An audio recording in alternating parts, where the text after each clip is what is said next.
ايه دي التوك توك فتى ولد عمي؟ الحق يا عم التوك توك فتى ولد اخوه.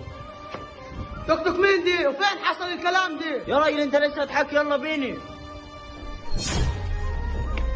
طارق جاي، انت عندك شدين ولا اسلام؟ انا لسه عال جار.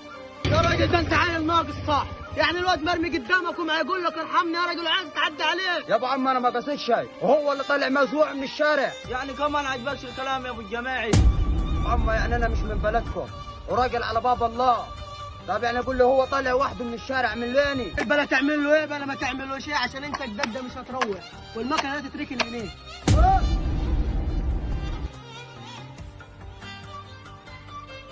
انت ازاي انت ما تكلم الراجل الجديد؟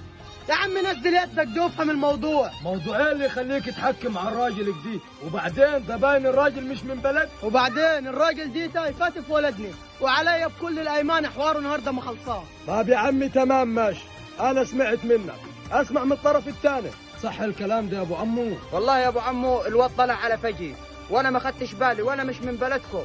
ما تقول لي يا ابو عمو انت من فين؟ انا من سوهاج وجاي جينا هني اكل عيش.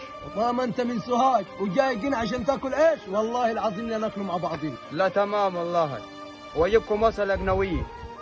يا ابو عمو والله العظيم ما تتفهم جديد، يعني عشان واحد يغلط فيك هتسكر المحافظة كلها. وبعدين يا ابو عمو احنا عارفين ان هجينا وسوهاج والله ولاد عم، والله العظيم لا تنزل تاكل معانا لقمة. والله العظيم عشان لسانك الطيب دي لا انزل اكل معك لقمه، بس خلى اخوك يجيب المفتاح.